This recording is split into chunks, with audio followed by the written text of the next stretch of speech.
Hello everyone, my full name is Arkhabay Adelia. I'm a 10th grade student of AT School Gymnasium named after Second Sifulin.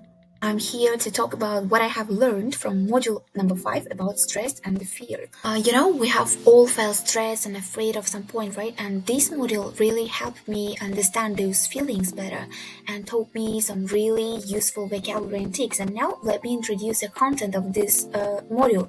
So there are fear and phobias and different types of phobias, including arachnophobia, agoraphobia, fear, idioms, and feelings. And next, I will explain about stress and dealing with anxiety. So first of all, let's dive into vocabulary section. In this model, we learned about vocabulary related to fear and stress, and here what I learned. So they are creepy, arachne, harm, treatment, software, sweet, and these words really help us understand and communicate about fear and stress, whether it's describing the creepy situation, discussing a harmful effect of venom, or talking about the importance of nutritious food for managing stress. In our lessons, we also learned about fear and phobias, which are common emotions that we all experience. For example, fear is a general feeling of being scared, and a phobia is an intense fear of something specific, like spiders or open spaces and something like that. So the most common fears include flying, storms, open water, meeting new people, public speaking, heights, crowds, people, closed spaces, dentists, and animals. Our lesson, we knew some different types of phobia. For example, we read an article about arachnophobia, which taught us about the psychological side of fearing spiders and how it affects people's lives. And then there is agoraphobia, which is when someone is afraid of being in places or situations where they might feel trapped or helpless. And this showed us how anxiety disorders can be complicated and why it's important to get help when needed. Next, fear, idioms, and feelings. So in our module, we also learned some interesting sayings called idioms and that people use when they talk about fear. For example, if someone says, "You look as white as a sheet," what happens, for example? They mean that you look really scared or shocked about something. And butterflies, you can also say butterflies in your stomach. This is funny way of saying you feel nervous, especially before doing something like giving speech or performing on stage and so on.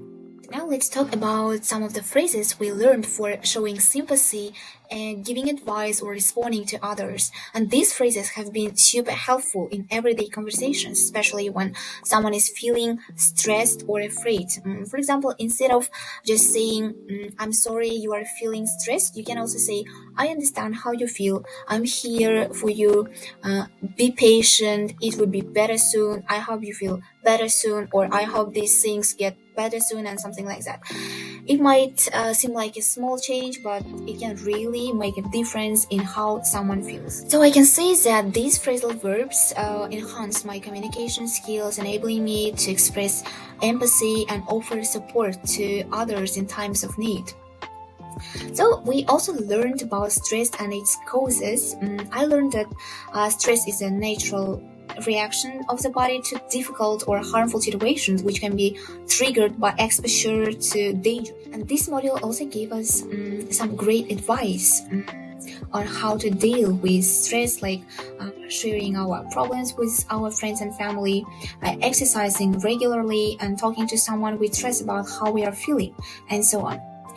And now let me share some of the key learnings or insights I've gained from these lessons. For example, I learned how to deal with anxiety. Anxiety is when you feel worried or nervous about something, and it can make you feel unhappy and stop you from enjoying life. But thanks to these lessons, I learned some tips to cope with anxiety and feel better. For example, first of all, we have to start laughing. We should also stop thinking. We should get moving and start eating better. These are the best tips for dealing with anxiety. Well, as you can see, Module 5 has taught me a lot about stress and fear, from understanding the vocabulary to learning how to cope with those feelings. And I hope you find this information as helpful as I did, and that we can all support each other in managing our stress and fear. So thank you for your listening and for your attention.